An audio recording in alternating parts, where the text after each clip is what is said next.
àwọn èèyàn kan máa ṣubú nítorí ti Sunday Ìgbòho. Ìrìn àjò Yorùbá Nation Ọlọ́run ṣe tán nítorí láti bí ọdún bíi mẹ́rin sẹ́yìn ni mo ti rí wípé àsíá ilẹ̀ yìí which is àsíá Nàìjíríà ó pín sí mẹ́ta. Tí mo fi lè bá bàbá wa ṣe Sunday Ìgbòho tí mo fi lè bá wọn sọ̀rọ̀ wípé kí wọ́n jẹ́ kí ọgbọ́n Ọlọ́run ìmọ̀ Ọlọ́run kó ṣe kí ni o kó wà pẹ̀lú wọn ní gbogbo ìgbà. Mo kí gbogbo ojú tó ń wò mí, ẹ káàbọ̀ síkànnì Odùduwà Voice TV. Èmi ni tí tòótọ́ Báyọ̀ Black òun lórúkọ tèmi. Lórí ètò lénìí mo láǹfààní láti mú òjíṣẹ́ Ọlọ́run kan wá fún yín tí wọ́n ní mẹ́séèjì fún gbogbo ọmọlẹ̀ Yorùbá tí mo dẹ̀ fẹ́ pé kí ni ẹ jẹ́ kí gbogbo ẹ jẹ́ ká tẹ́tí kẹ́ jẹ́ ká jọ gbọ́ mẹ́séèjì yẹn, ẹ jẹ́ ká share fọ́nrán yìí kó lọ káàkiri nítorí pé kí ni ó ń bọ̀ àwọn láńdẹ̀ èdè. Ní báyìí ẹ yẹ kí n gbé àlejò mi wọlé. Bá mi ẹ káàbọ̀ síkànnì Odùduwà Voice TV. Ojúmọ́. Ẹ jọ̀ọ́ ẹ bá mi dá orúkọ yín fún àwọn ará ilé. Orúkọ tèmi ni Prophet Akéwùgbàjésù. Ní kíkún ẹ̀ Prophet Monday Ògúnyọmí tí gbogbo èèyàn mọ̀ sí Akéwùgbàjésù. Mo kí gbogbo wa pé a kú afẹ́rẹ́ yìí o lórúkọ Jésù a ó rí àánú gbà. Ẹlẹ́rìí ìran nípa ìṣẹ̀lẹ̀ tó ń ṣẹlẹ̀ ní ilẹ̀ Kwara àti ní ilẹ̀ Yorùbá lápapọ̀ lórí ọ̀rọ̀ ó ṣe bandit kò ṣe bandit. Ẹ jọ̀ọ́ ní kíkún kí ni ohun tí Olúwa fi ràn yín lórí ẹ̀sà? Kí o tó lọ sórí ìran ẹ̀ ẹ jẹ́ kí n gbàdúrà fún èèyàn méjì tàbí mẹ́ta tí wọ́n wò wá lọ́kọ̀ọ̀kan. Bí Ọlọ́run ti ń bẹ tí ẹ̀mí ẹ̀ wà, gbogbo ọkàn tó ń bá fídíò yìí pàdé kí oṣù yìí ó tó parí ilẹ̀kùn àánú máa ṣí fún yín. Ẹ gbọ́ bí Ọlọ́run ti ń bẹ tí ẹ̀mí ẹ̀ wà láàyè, ajínigbé ò ní gbèmí àti yín lọ. Ilẹ̀kùn àánú tí ó gún tì nínú oṣù kẹsàn-án kí oṣù kẹwàá tó parí Ọlọ́run máa ṣí lórúkọ Jésù. Gbogbo ọkàn tó ń gbọ́ ohùn mi àwòrán rí àánú gbà. Jésù Olúwa wa, àmín. Ṣẹ́rí nípa ìran tí Ọlọ́run fi hàn mí ní Kwara lọ́wọ́lọ́wọ́ yìí, wọ́n ti fi hàn mí ti pẹ́. Ìgbà tó wá bẹ̀rẹ̀ sí ṣẹlẹ̀ ni wọ́n rò pé kí n kúkú pariwo káyé lè mọ̀ tó ń ṣẹlẹ̀ gangan. Lórúkọ Jésù àdúrà wa yóò gbà. Àmín Jésù. Ṣẹ́rí ohun tó ń ṣẹlẹ̀ ní Kwara lọ́wọ́lọ́wọ́ yìí tí wọn ò bá falẹ̀ mọ́ ní kíákíá kì í ṣe bẹ̀ nìkan, wọ́n bẹ̀rẹ̀ láti bẹ̀ ni. Wọ́n bẹ̀rẹ̀ láti ibẹ̀ ni. Àṣàsí àwọn ọ̀tá ilẹ̀ Yorùbá òun ló bẹ̀rẹ̀ iṣẹ́. Tẹ́ bá kíyèsí ẹ rí wípé ní Ọ̀ṣun náà ó tún ti ń wáyé àwọn tí wọ́n pè tí wọ́n ní kí wọ́n máa ṣe ààbò, ẹ rí pé wọ́n tún ti ń dìde ogun síra wọn. Ìyẹn dúró bẹ́ẹ̀ ṣe rí kó tó di òní ọ̀pọ̀lọpọ̀ ẹ̀rọ Ọlọ́run ti fi hàn mí. Bí ìgbà tí Sunday Igboho máa kọ́kọ́ bẹ̀rẹ̀ ni mo kọ́kọ́ ti sọ nínú ṣọ́ọ̀ṣì mi. Mo ní Ọlọ́run fẹ́ gbé ẹnìkan dìde láti gbèjà ọmọ Yorùbá. Mo ní ṣùgbọ́n àwọn alágbára ilẹ̀ Yorùbá ò ní fẹ́ jẹ́ kó rí kíní yẹn sí. Wẹ́rẹ́wẹ́rẹ́ báyìí kíní yẹn ṣe bẹ̀rẹ̀ gbà yẹn. Ṣùgbọ́n ìyẹn ti kọjá lọ. Ọlọ́run rán mi sí Sunday Igboho ní àkókò tá a wà yìí tí bàbá yẹn bá lè ní sùúrù, kì í ṣe pé kí wọ́n máa ń jẹ̀jà agbára tí wọ́n jà lọ́wọ́, ṣùgbọ́n kí wọ́n fọgbọ́n ṣe. Ọlọ́run sọ fún mi kí wọ́n àwọn èèyàn kan máa ṣubú, àwọn èèyàn kan máa ṣubú nítorí ti Sunday Igboho. Ẹ kíyèsí àsìkò tá a wà yìí. Ọ̀pọ̀lọpọ̀ ti mọ̀ pé tí bàbá yẹn bá wà lé kò ní sí wàhálà. Ni wọ́n ṣe dìde tó ń gbìmọ̀ tẹ̀ pé àfikò gbọ́dọ̀ dúró lẹ́sẹ̀. Ṣùgbọ́n síbẹ̀ Ọlọ́run ti sọ fún mi pé bàbá yẹn máa padà wá jókòó sílé. Ṣùgbọ́n kí wọ́n wà kẹ́rù dáadáa nítorí àwọn tó yí wọn kú. Nítorí àwọn tí wọ́n yí wọn. Bẹ́ẹ̀ni. Tó túmọ̀ sí pé gẹ́gẹ́ bí ọ̀rọ̀ Yorùbá tó ní gbígbí yóò bá pani. Tòde òní pààyàn. Ẹ wo mo kí gbogbo ẹ̀yin tí ẹ̀ ń wò wá tó bá jẹ́ pé bá kọ̀ọ̀kan tí èrè tẹ́yìn bá ṣe ń wò wá Bayo Black lórúkọ tèmi. Ẹ káàbọ̀ sí ìkànnì tó ń gbé àṣà àti ìṣe ilẹ̀ Yorùbá ga, Odùduwà Voice TV. Tó bá jẹ́ pé bá kọ̀ọ̀kan tí èrè tẹ́yìn bá ṣe ń wò wá, ẹ má gbàgbé láti bá wa buwọ́lu subscribe button, kẹ́dẹ̀ ṣe kí ni kẹ́ ẹ tan notification button yín lẹ̀ kó lè máa notify yín ní gbogbo ìgbà tá a bá ń drop new video. Mo fẹ́ kẹ́ bá mi ṣàlàyé fún àwọn ènìyàn báwo ni iṣẹ́ ìránṣẹ́ yín báwo ló ṣe bẹ̀rẹ̀ ní pàtó. ọ̀rọ̀ ńlá nìyẹn lóòtú. bí iṣẹ́ ìránṣẹ́ mi ṣe bẹ̀rẹ̀ bricklayer ni mí. Ọlọ́run dẹ̀ gbà fún mi lórí iṣẹ́ bricklayer torí iṣẹ́ téèyàn bá ṣe téèyàn kọ́ nínú díẹ̀ tó dẹ̀ bọ́yàwó tó ń bọ́mọ Ọlọ́run gbà fún tí mo dẹ̀ ní ọmọ iṣẹ́ tó pọ̀ gan. ìfún ọ̀pọ̀lọpọ̀ tó bá ń wo fídíò bí mo ṣe sọ̀rọ̀ lọ́wọ́lọ́wọ́ yìí wọ́n máa testify sí. ṣùgbọ́n àkọsílẹ̀ ti wà wípé tó bá di lákòókò tá a wà yìí máa wà lórí iṣẹ́ ìránṣẹ́ láti kókó. Ṣé rí bá mi mo mọ̀mọ́ béèrè ìbéèrè yẹn, gbogbo wa la mọ̀ bó ṣe ń lọ ní orí social media wípé ọ̀pọ̀lọpọ̀ tí ikùn wọn gbé ó ti jẹ́ kí wọ́n máa fojú tẹ́ńbẹ́lú àwọn ìránṣẹ́ Ọlọ́run. Ẹ wo bí èmi ni tí ń tòótọ́, ẹ jẹ́ ká dẹ́ka ìpolówó ọjà, tá a bá padà dé ẹ tún wá gbọ́ bàbáǹbarì ọ̀rọ̀ lẹ́nu wòlíì bàbá wa Akéwùgbà Jésù. Mò ń bọ̀. Ọ̀nà mi sí gbogbo ẹ̀yin abiyamọ tẹ́ ń láǹfààní tẹ́ sì ń gbọ́ mi ní àkókò yìí. Mo sọ pẹ̀lú àṣẹ Olódùmarè, gbogbo agbára tó lòun fòkò ọmọ ká ọmọlé lórúkọ Jésù, iná Ọlọ́run kò jó wọn dànù. Gbogbo alágbára tó lòun fọmọ rẹ jẹun níyà, gbogbo alágbára tó lòun gbẹ̀san lára ọmọ rẹ lórúkọ Bàbá tó Ọmọ tẹ̀mí mímọ́ o, agbára Ọlọ́run kò ṣe ìdájọ́ wọn. Nínú ìwé Ọba kẹ́ni orí 3 ó ní mo wò ó fín ikú ọmọ kìí ṣe tèmi. Gbogbo ẹ̀yin abiyamọ tẹ́ lè ṣàmì tẹ́ lè ṣí àdúrà yìí lórúkọ Jésù, ẹ̀ ní rí ikú ọmọ, wọn ò ní gbé òkú ọmọ ká wọn lé. Ẹ gbọ́ mi sà, Olúwa rán mi láti gbàdúrà fún àwọn abiyamọ àti gbogbo ẹni tó nílò àdúrà.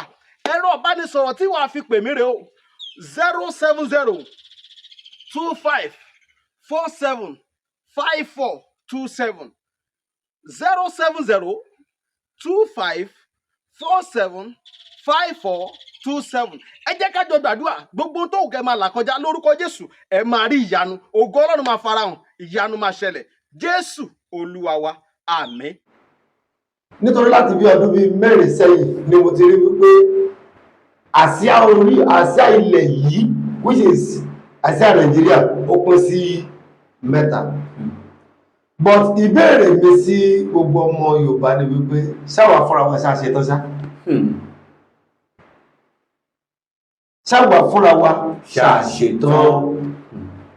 ẹ jẹ́ lọ sínú Bíbélì nígbà tí Ọlọ́run ṣetán àti kó àwọn Ísírẹ́lì kúrò ní aginjù Fáráò. Wọ́n ti ń gbàdúrà over 40 years ni wọ́n ti ń gbàdúrà Olúwa mú wa kó lóko ẹrú yìí. Ṣùgbọ́n nígbà tó di ọjọ́ kan Ọlọ́run kọ sí Mósè wá lọ bá Fáráò kó sọ fún pé jẹ́ kí àwọn ènìyàn mi kí ó ṣe kíni o kí ó lọ. Ṣùgbọ́n nígbà tí ìrìn àjò bẹ̀rẹ̀ àwọn ọmọ Ísírẹ́lì fúnra wọn ni wọ́n mọ̀ pẹ́ nínú aginjù. Gbogbo ohun tí Ọlọ́run kọ fún wọn láti fi rìnrìn àjò jáde kúrò lọ́dọ̀ Fáráò kò kọjá 40 days. 40 days. Yes. Ṣùgbọ́n nítorí wípé wọn ò ní èrògbà wípé à ń lọ lóòótọ́, ó jẹ́ kí wọ́n lò 40 years nínú aginjù. Mósè lọ sọ fún Fáráò yọ̀ǹda àwọn èèyàn mi kí wọ́n máa lọ.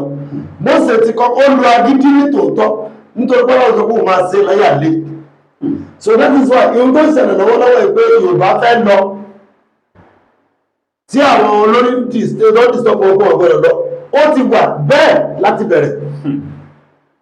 Ṣùgbọ́n àwọn fúnra wọn tára fẹ́ jáde kó lóko ẹrú ṣáà ti ṣetán. Àìtí ìṣetán ló ń dá wàhálà sílẹ̀. Nítorí àìtí ìṣetán àwọn Ísírẹ́lì ó jẹ́ kí wọ́n padà pẹ́ ní aginjù. Ẹ kíyèsí nígbà tí Mósè ti ń gbìyànjú ó ti kó wọn kúrò láàrin ìlú, wọ́n ti wà lágbèdè méjì ayé lágbèdè méjì inú gbó. Ọlọ́run wá sọ fún Mósè pé ókè Mósè wò pé Ọlọ́run kí ni ó kàn ọlọ́run ní kí Mósè wá bọ̀ pàdé lórí òkè nítorí wọn ò tí ì ṣe tán wọ́n sì ń lo èrò inú ara wọn nígbà tí Mósè lọ sórí òkè kí Mósè tó dé ohun èrò ọ̀tọ́lọ́run kà fún Mósè tí Mósè ti sọ fún wọn wọ́n ti bẹ̀rẹ̀ ẹ̀kan tó dé ó padà jẹ́ kí ìrìn àjò àwọn Ísírẹ́lì pẹ́ ní aginjù ìdí nìyí tí mo fi lè bá bàbá wa ṣe Sunday Igboho tí mo fi lè bá wọn sọ̀rọ̀ wípé kí wọ́n jẹ́ kí ọgbọ́n Ọlọ́run ìmọ̀ Ọlọ́run kó ṣe kí ni o kó wà pẹ̀lú wọn ní gbogbo ìgbà nítorí àwọn Ísírẹ́lì tí Mósè fẹ́ lọ kó jáde kó láginjù àwọn náà ṣì Mósè lọ́nà tí Mósè ò fi lè kó wọn délẹ̀ lérí wọ́n mú Mósè bínú ó sì wà wù inú mi dùn pé bàbá wa ṣe Sunday Igboho Kristẹni ni wọ́n ọ̀rọ̀ òye ní méjìlẹ̀ yìí wọ́n mú Mósè bínú láginjù ìgbà tí wọ́n mú Mósè bínú láginjù nẹ́sì Mósè ṣìwàwù nítorí ìbínú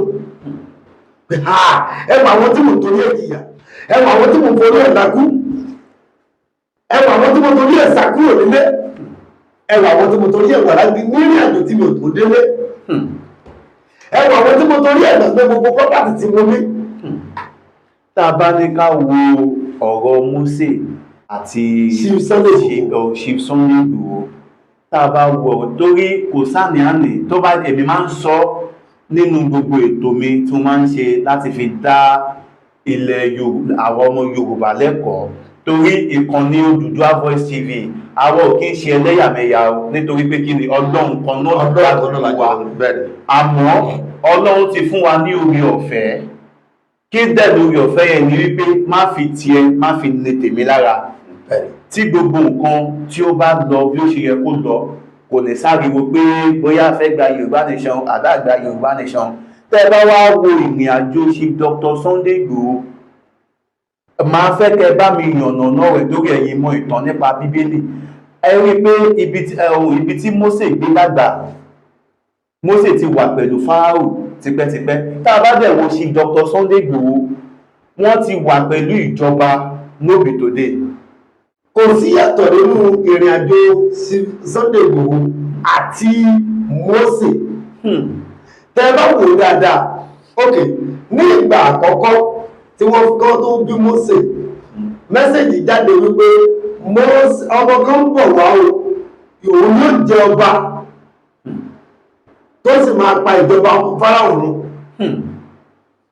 Fáráò pàṣẹ nígbà náà ó ní gbogbo ọmọ ọkùnrin tó bá ti bí láti ọmọ ọdún méjì sí ọdún kan títí di ọjọ́ kan tó bá ti jẹ́ ọmọ ọkùnrin kan máa pa wọ́n wá wọ́n wá yàn nígbà tó máa bí Mósè ẹ̀mí Ọlọ́run wọnú ìyá Mósè ó gbé Mósè sínú àpẹẹrẹ ọ̀rọ̀ gbèsè tí sójú omi àyàbá Fáráò wá sódò orí ó gbé lẹ́sẹ̀kẹsẹ̀ ó gbé lọ bá kábíyèsí èrò tí kábíyèsí pa kò sí ó ní olùwò rẹ̀ ẹ bá gbé fún ẹni kó máa lọ tọ́jú ẹ̀ láì mọ̀ wípé ìyá Mósè náà wọ́n wá rìnrìn àjò bọ̀ Mósè ń dàgbà sáàfin ní àkókò tó tó ìgbà díẹ̀ tọ́lọ́run fẹ́ ṣe láti lo Mósè Ọlọ́run wa ìjà ń ṣẹlẹ̀ láàrin àwọn ọmọ Júù àti àwọn ọmọ Fáráò àtàwọn Íjíbítì Mósè dẹ̀rẹ́ kò mọ̀ bá àwọn Júù fámìlì òun ni wọ́n ṣùgbọ́n ẹ̀mí tó wọnú ẹ̀ ní wípé kó gbèjà wọn Júù ókè ọmọ Íjíbítì wọlé olùpa ó sì wọ́n mọ̀ pé kún tó ṣẹlẹ̀ àṣírí afẹ́tú onídọ́gbọ́n dọ̀tí ìjà tó ṣẹlẹ̀ láàrin àwọn Júù bákan náà ẹ̀wà kí ló ṣe ń tẹ̀ ń jà ọ̀rọ̀ wa jáde wá orí ẹ̀yí ta ló pè ẹ́ lọ bá wa kó máa pàṣẹ fún wa ibẹ̀ ni Mósè ti sá kúrò nílùú gẹ́gẹ́ bí ọ̀rọ̀ bàbá wa sí Sunday Igboho tẹ́ ẹ bá kíyèsí ohun tó ṣẹlẹ̀ ní 2021 tí bàbá yẹn fi dìde ogun sí